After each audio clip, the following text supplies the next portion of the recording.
A pleasant day to all. My name is Sarah B. Bandal, and right at this moment, I will be discussing the concept of economics, which is the basic.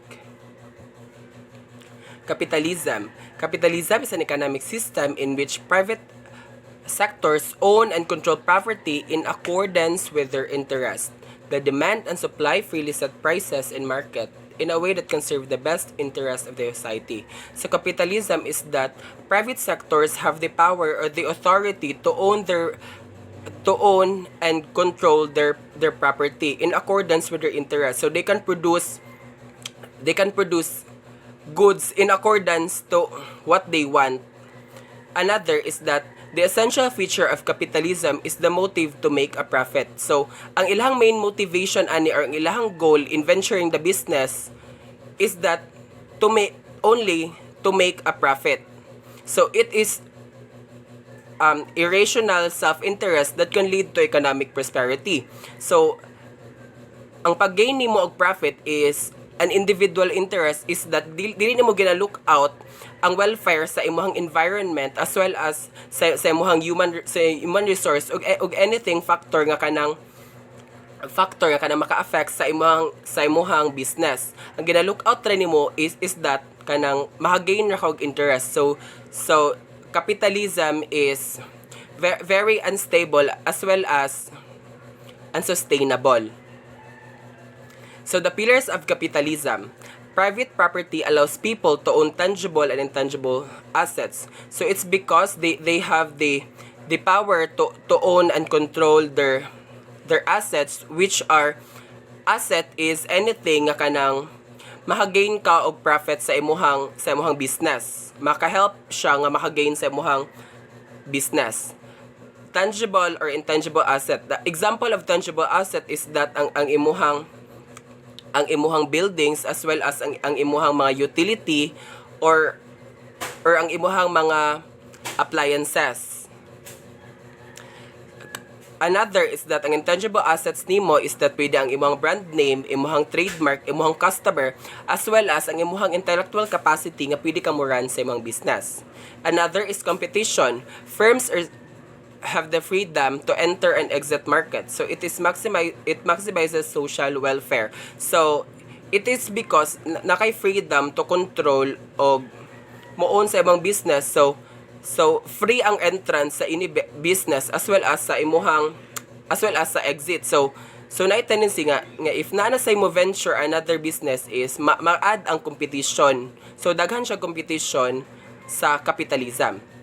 Next is market mechanism. Determines prices in a decentralized manner through interactions between buyers and a seller. So another is self-interest. People act in pursuit of their own good. So ang pag-venture mo sa business is dili to provide something for your customer or sa imong target market kundi ang imong self-interest nga makagain ka og profit. So dili nimo gina-consider ang needs sa imuhang customer, kundi ang imuharang kaugalingon. Another is that a freedom to choose with respect to consumption, production, and investment. So as an entrepreneur, so you have the freedom kung unsa imuhang i-produce as well as kanang sa imuhang investment.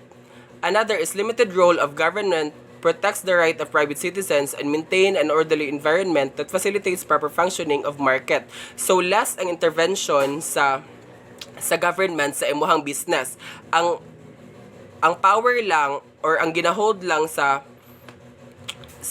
government is that ang right sa private citizen as well as i-maintain ang orderly environment o proper functioning sa market. So mixed economies. It is a blend of market and a government. So sa mixed economy is na intervention sa government. So market plays a dominant role but are regulated to a greater extent by government to correct market failures such as pollution and traffic congestion, promote social welfare, and for other reasons such as defense and public safety, makes capitalist economies predominant today.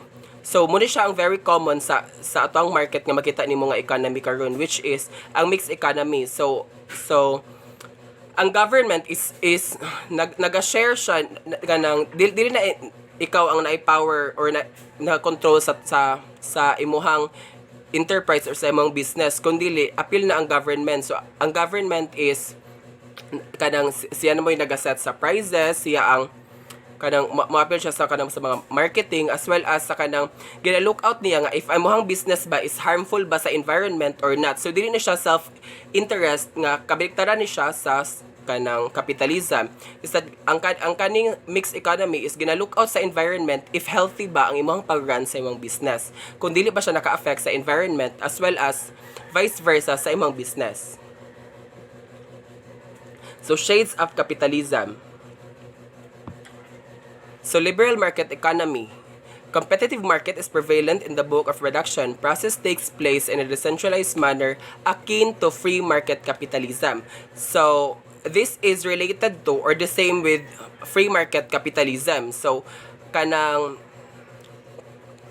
ang less, although less ang may intervene gihapon ang kanang ang government, pero ikaw ang magbuot or as an entrepreneur, ikaw ang magbuot kung unsa imong i-produce, as well as gina-look out nimo sad ang kung unsa ang need sa imong consumer.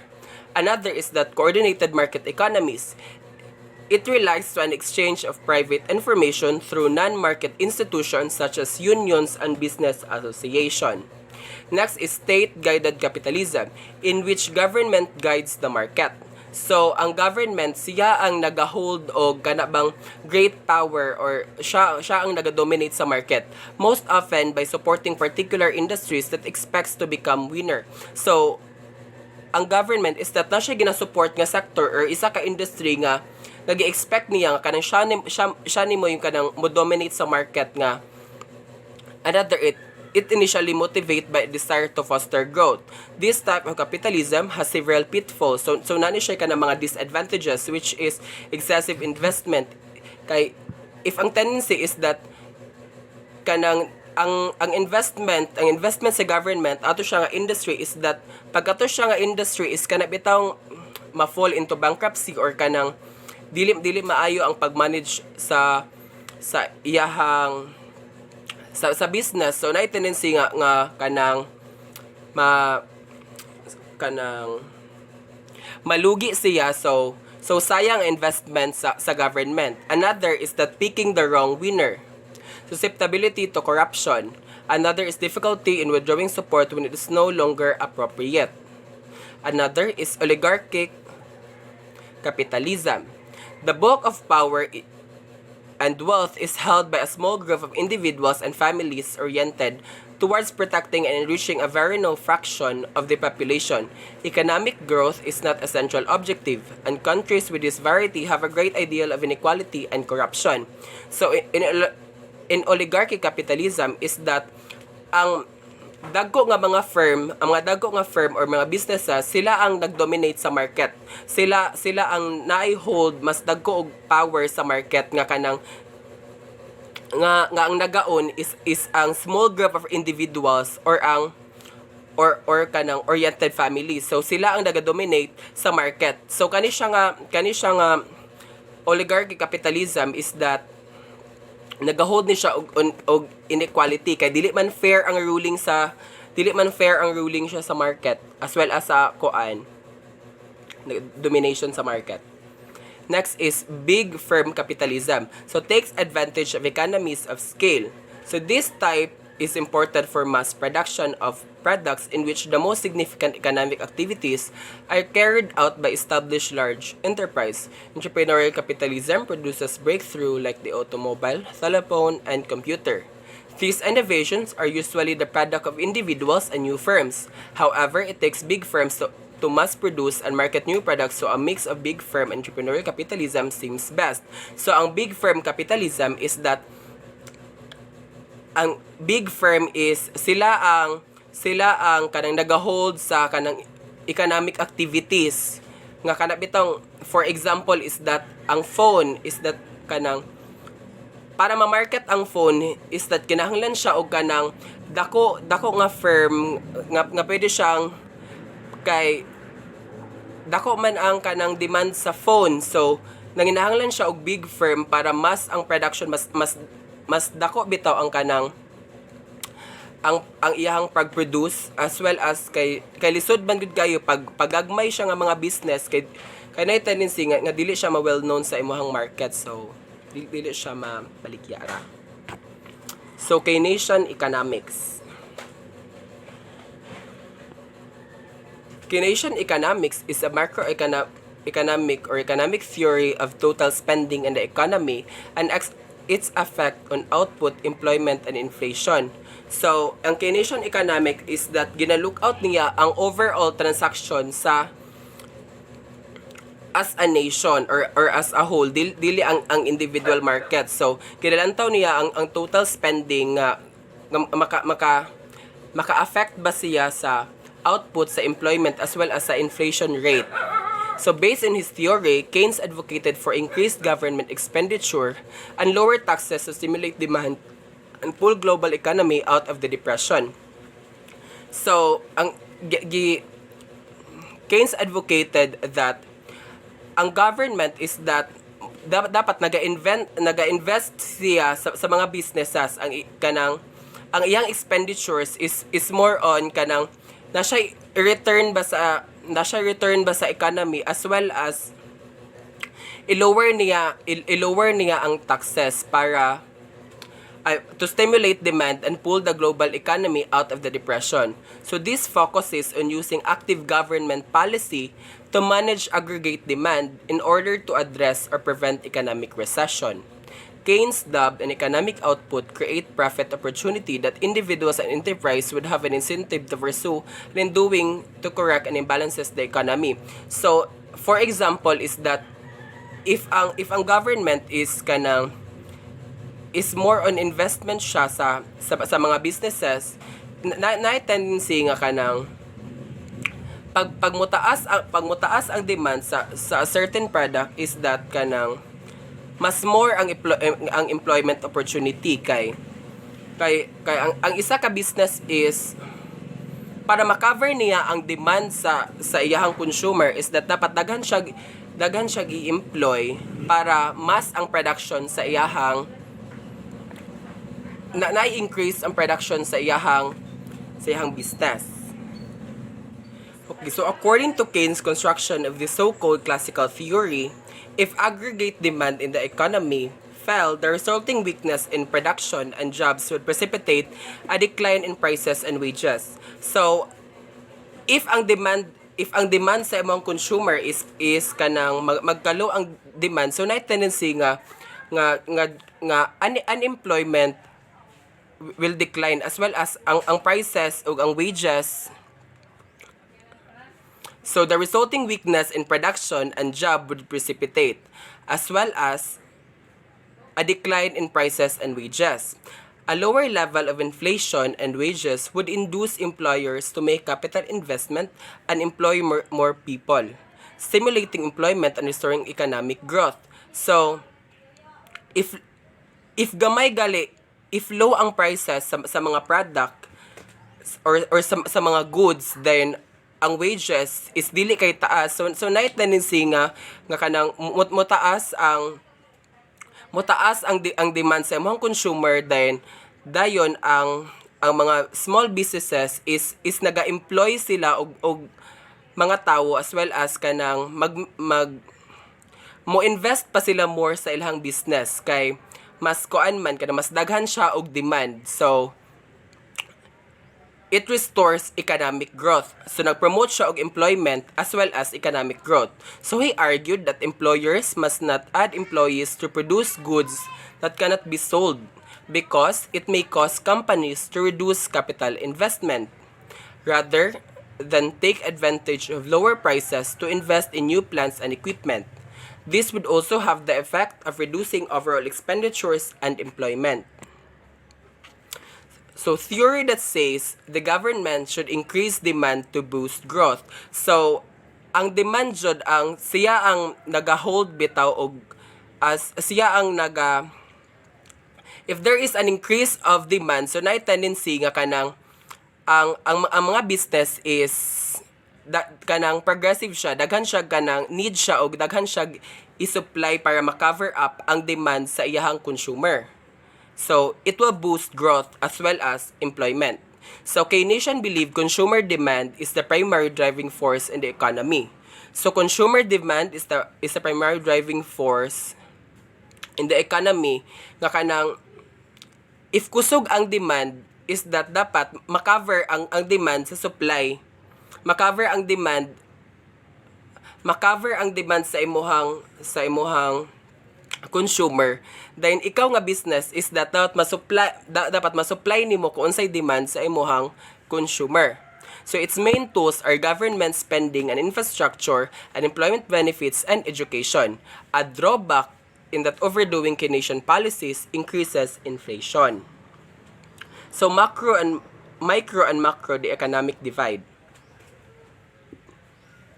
Macroeconomics concerned with how the overall economy works. So macroeconomics is ginalantaw niya ang overall welfare sa isa ka state or sa isa ka nation, which is kanang the inflow outflow sa tanang transaction. It studies such things as employment, gross domestic product, and inflation. The stuff of news stories and government policy debates. The subject is typically a nation. So, ang main subject niya is dili individual market kundi ang nation. So, how all markets interact to generate big phenomena that economics call aggregate variable. So, paunsa niya ma-increase ang gross domestic product, ang iyang employment, as well as decrease in inflation. So the government is a major subject of analysis in microeconomics. Microeconomics often extends to the international sphere because domestic markets are linked to foreign markets through trade, investment, and capital flows. So dili lang kay kanang kuunsa ang kanang welfare sa state or sa nation, kundi as well as ang import po og ang import o ang export nganing sulod sa imuhang sa nation. So, appeal to siya is covered sa macroeconomics. Another is microeconomics, concerned with how supply and demand interact in individual markets for goods and services. So, kani siya is that if macroeconomics is vast, very huge ang iyang i-cover nga kanang study, kaning macroeconomics is that ang supply ug demand sa individual market. Ang individual market is that kanang ang small portion ra bitaw sa isa ka nation, kana siya nga kanang iyang mga business transactions and all nga kanang maka-affect sa economy. So the object of analysis is a single market. So microeconomics can have an international component as well. Single markets are not confined to single countries. The global market for petroleum is an obvious example. So why the divide? So actually there was no separation into micro and macroeconomics. So never wala sila division in which ang microeconomics comprises macroeconomics. So kanang mga ang nagabuo sa macroeconomics is ang microeconomics. So economists implicitly assume that either markets were in equilibrium such that prices would adjust to equalize supply and demand, or that in the event of a transient shock such as a financial crisis or a famine, markets would quickly return to equilibrium. In other words, economists believe that the study of individual markets would adequately explain the behavior of what we now call aggregate variables such as unemployment and output. It was not the economists who were unaware that aggregate variables could be unstable. So they studied business cycle as economies regularly change from a condition of rising output and employment to reduced or falling growth and rising unemployment, frequently punctuated by severe changes or economic crisis. So economists also studied money and its role in the economy. Its main concern is the instability of aggregate variables, whereas early economics concentrated on equilibrium in individual markets. Keynes introduced a simultaneous consideration of equilibrium in three interrelated sets of markets: for goods, for labor, and for finance. His approach was taken up by other leading economies and develop rapidly into what is known as macroeconomics. So, ang mga transactions sa mga small businesses sa individual market is that maka-affect siya sa macroeconomics. It's because ang employment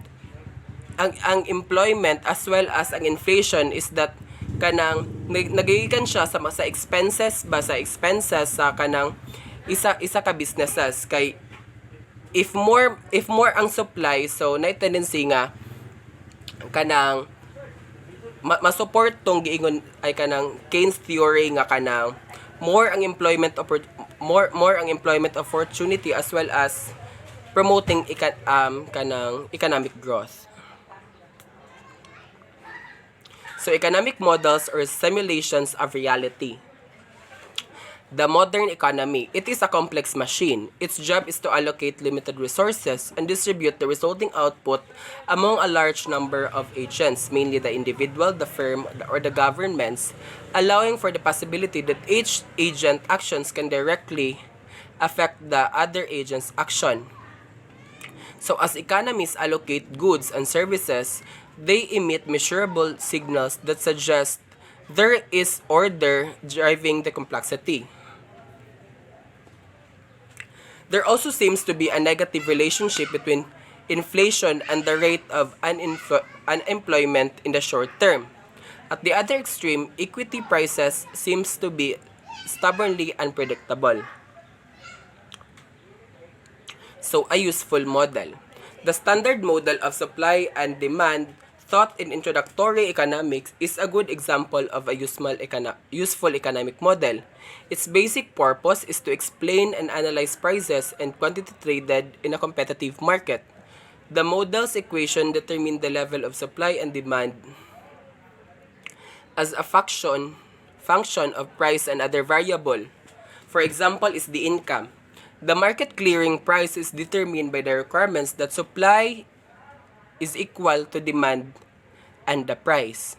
Demand is usually set to decline and supply to increase with price, yielding a system that moves toward the market clearing price that is equilibrium without intervention. So, ang useful model is that iyahang gina-analyze or iyahang gina-study ang demand ug ang supply, so as well as its relation to prices. So diri siya mosulod ang katong law of demand and law of supply nga if the supply is high then ang demand is low, na tendency nga ang set nga prices is gamay. So another is that if the demand is usually set to decline and the supply to increase, so if there is kanang low ang demand then high ang supply, so there is a decreasing ang price, yielding a system that moves toward the market clearing price that is equilibrium without intervention. So what makes a good economic model? So irrespective of the approach, the scientific method requires that every model yield precise and variable implications about the economic phenomena that is trying to explain. Formal evaluation involves testing the model's key implication and assessing its ability to reproduce Styles facts. Economists use many tools to test their models, including case studies, lab-based experiment studies, and statistics. Systematic errors imply that one or more equations of the model are incorrect. Supply and demand, why market tick? So perfect competition. The most fundamental is perfect competition, in which there is a large number of identical supplier and demand of the same product. Buyers and seller can find one another at no cost, and no barriers prevent no supplier from entering the market. In perfect competition, no one has the ability to affect prices. Both sides take the market price as the given. The market clearing price is one of there is neither excess supply nor excess demand. So ang perfect competition is that ang market is ang nagaset og prices. So more ang imong competition, dahan kay competitor kay kanang there is kanang daghan kag identical nga kanang nagaproduce sa imong product. So they are your competitors. Another is that kanang free ang entrance ug exit sa business. So kanang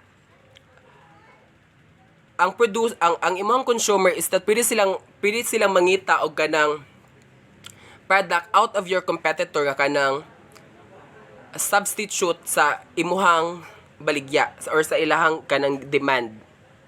So suppliers will keep producing as long as they can sell the good for a price that exceeds their cost of making one or more. So ang supplier is that kanang continue sila nga-produce kay kanang always man ang demand sa product. So ang supplier is that kanang nag-continue siya og produce as long ang pagset niya og price is that kato na-cover sa iyang overall nga expenses para pagbuhat ato nga product. So dili siya malugi. So buyers will go on purchasing as long as the satisfaction they derive from consuming is greater than the price they pay. So ang buyer or ang imong consumer is continue na sila naga-purchase sa imong product as long as na-cover up nimo ang ilahang satisfaction kanang compared sa price. Dapat dili kayo mahal as kay ginalantaw man gud sa imong buyer is that ang quantity sa imong product compared sa imong price.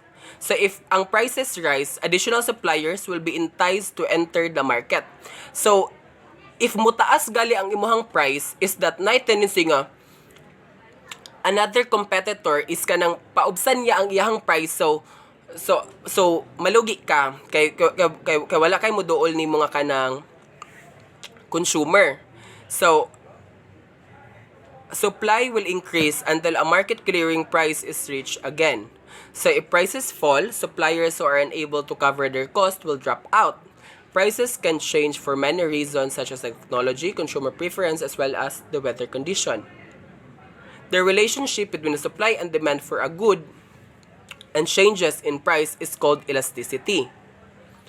Goods that are inelastic are relatively insensitive to changes in price, whereas elastic goods are very responsive to price.